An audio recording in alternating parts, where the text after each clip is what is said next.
Hello नमस्कार दोस्तों, स्वागत है आपका आज के हमारे इस एक और वीडियो के अंदर। और भाई आज इस वीडियो में डिस्कस करने वाले हैं निफ्टी के बारे में। तो भाई निफ्टी ने थोड़ा सा खेला कर दिया है, हालांकि वीकली लेवल पे आपको अगर वीकली टाइम फ्रेम पर देखोगे तो उतना कुछ ज़्यादा देखने को नहीं मिलेगा भाई।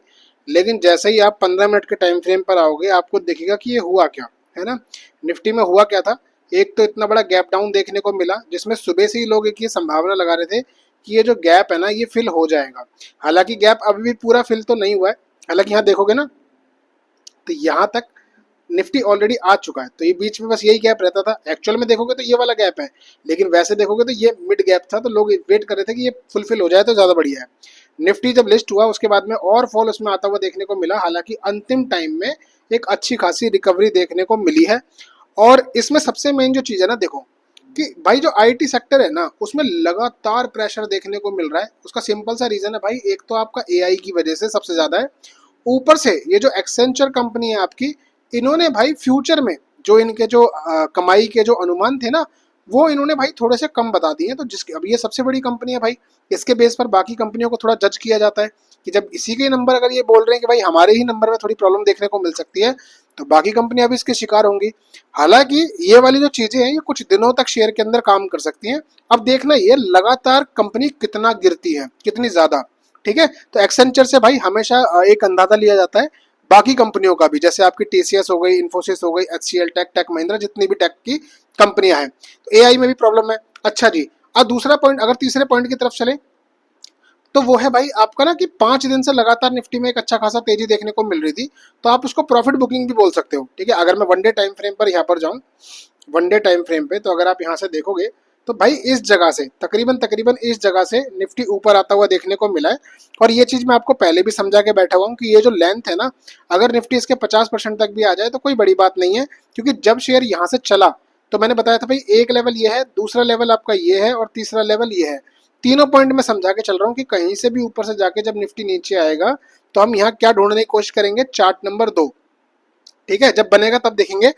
और तीसरी वाली तो होगी भाई यहाँ से यहाँ तक इसने रैली किया है, तो देखो रेजिस्टेंस लेवल तो ये भी है, तो भैया प्रॉफिट बुकिंग भी देखने को मिलती है कई बार। ठीक है, चौथी चीज, अगर आप एफ का डेटा देखोगे ना तो भाई पिछले 3-4 महीनों से, मतलब अगर डी ना हो ना तो क्या ही बताऊं मैं, मार्केट बहुत बुरे तरीके से फॉल करता हुआ देखने को मिल सकता था। लेकिन डी में भाई अब इतनी पावर है कि जितना एफ माल बेचता है ना उसके बराबर ये आके खड़ा हो जाता है, तो अपने बाजार को ये संभाल लेता है। सबसे बड़ी चीज है ये।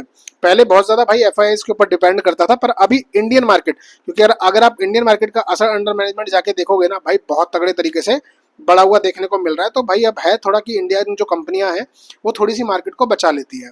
ऊपर से बात आती है भाई ग्लोबल मार्केट, जो पूरा ऊपर से जो तनाव इतना सारा चल रहा था है ना, उससे भी भाई दिक्कत रहता था, क्योंकि क्रूड ऑयल को लेकर भी बहुत ज्यादा प्रॉब्लम था।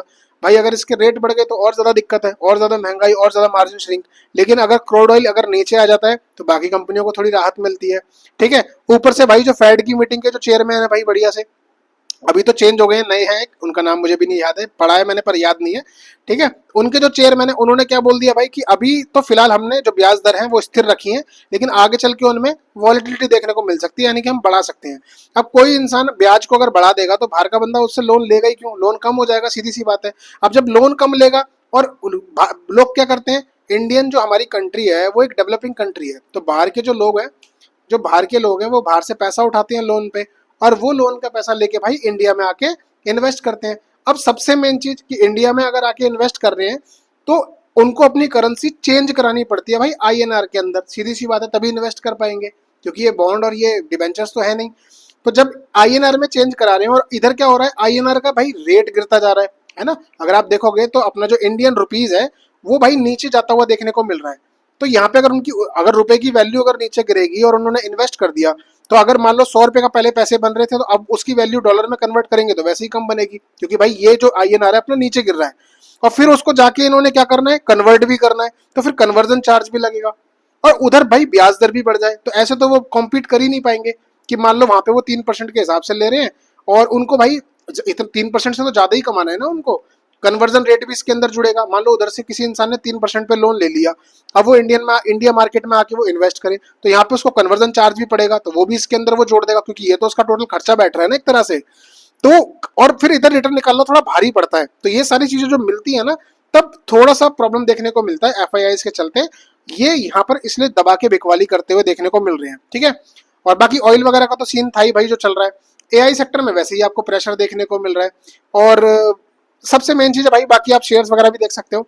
तो ये तो थे हमारे न्यूज वाली चीजें। अब अगर मैं बात करूं सेम भाई, तो निफ्टी के अंदर टेक्निकल पे देखें तो एक अच्छा ब्रेकआउट देखने को मिला था। होता ये अक्सर कि इसकी रीटेस्टिंग भी देखने को मिल जाती है कई बार, पर अभी निफ्टी ऊपर ही है। अंत के दिन में भी आज की डेट की बात करूं तो अंत आते आते भी ओपन जहां हुआ था उससे ऊपर ही उसने जाके क्लोज किया है ना। अगर मैं लेवल्स की बात करूं, अब आते हैं थोड़े छोटे छोटे टाइम फ्रेम से। अब हम थोड़े छोटे टाइम फ्रेम से दोबारा शुरू करते हैं, ठीक है। अगर यहाँ पे आप लेवल मार्क करोगे तो एक लेवल ये देखने को मिल रहा है आपको, एक लेवल ये है, और एक लेवल ये, और एक लेवल ये। अगर मैं ऊपर तक की मार्किंग करूं तो 24,053, मतलब 24,000 से ऊपर ये आ चुका है, तो ये एक अच्छी बात है भाई। देखो सेम रेजिस्टेंस यहाँ देखने को मिला था, है ना। अब ये ऊपर आ चुका है, तो 24,053, 24,086, 24,142 और 24,179 लेवल देखने को मिल रहा है। 1 आवर टाइम फ्रेम की बात करोगे, बढ़िया तरीके से इसने इसके ऊपर क्लोजिंग कर दिया है। अब ध्यान ये रखना है कि भैया इसके नीचे क्लोज नहीं होना चाहिए, वरना ये लेवल खुल जाएगा। और अगर इसके नीचे भी क्लोजिंग कर दी तो फिर एक ये लेवल आपका 23,800 का देखने को मिल जाएगा, ये ध्यान रखना। लेकिन जब तक इसके ऊपर है तब तक बढ़िया है। 2 आवर टाइम फ्रेम की बात करोगे, बढ़िया तरीके से क्या देखने को मिला, ये रहा। 2 आवर टाइम फ्रेम पे एक अच्छा खासा क्लोजिंग मिला है, पर डर यहाँ पे इस चीज का है कि चार्ट नंबर 1 ना बन जाए, ठीक है। यानी अगर मैं कहूँ तो यहाँ पे ग्रीन के बाद में रेड कलर का कैंडल ना बन जाए और उसका लो ब्रेक नहीं होना चाहिए। अगर ऐसा हो गया तो पहला लेवल ये है, इसके नीचे क्लोजिंग हो गई तो फिर ये और ये लेवल देखने को मिल सकते हैं, और गैप पेंडिंग भी है यहाँ पे, ठीक है, वो ध्यान रखना। 3 आवर टाइम फ्रेम की बात करोगे तो 3 आवर में भाई सिंपल सा है कि इसके नीचे क्लोजिंग हमें नहीं चाहिए, है ना, वरना ये लेवल देखने को मिल सकता है, और ये लेवल जितना ऊपर निकलेगा अच्छी बात है, हमें इसके ऊपर क्लोजिंग चाहिए। अब 4 आवर टाइम फ्रेम की बात करोगे तो भाई सेम यहाँ पे कल परसों के दिन भाई ऐसा ही ना हो कि ग्रीन के बराबर में रेड बने और रेड का लो ब्रेक, क्योंकि फिर ये एक लेवल है, इसके नीचे क्लोज हुआ तो फिर ये लेवल देखने को मिल सकता है इसके बाद में, ठीक है। 1 डे टाइम फ्रेम पे अगर आप देखोगे बढ़िया तरीके से शेयर चल रहा है। यहाँ हुआ क्या है, अगर मैं लेवल्स की बात करूं तो भाई इसके नीचे ना ही क्लोज करे तो बेहतर है, हमें क्या चाहिए अब इसके ऊपर क्लोजिंग, ठीक है। वीकली टाइम फ्रेम की बात करोगे, अच्छा खासा है, हमें दम लगा के भाई ये निफ्टी अगर इसके ऊपर क्लोज कर देगा तो फिर ये ऊपर का लेवल खुल जाएगा, जो कि बहुत अच्छी बात होगी। मंथली टाइम फ्रेम की बात करेंगे तो ये कंसोलिडेशन फेज देखने को मिल रहा है। और ये जिस तरीके से चार्ट बन रहा है ना, ये 3 कैंडल, इसमें कई काफी शेयर है जिनमें डब्ल्यू पैटर्न पे क्लोजिंग मिल जाता है, तो निफ्टी भी उसी के आसपास है। अब देखना ये है कि आगे चल के निफ्टी क्लोज करता है डब्ल्यू पैटर्न के ऊपर या नहीं। बाकी बहुत सारे शेयर हैं जो क्लोजिंग कर रहे हैं, मैंने वीडियो भी बना के डाल दिया है।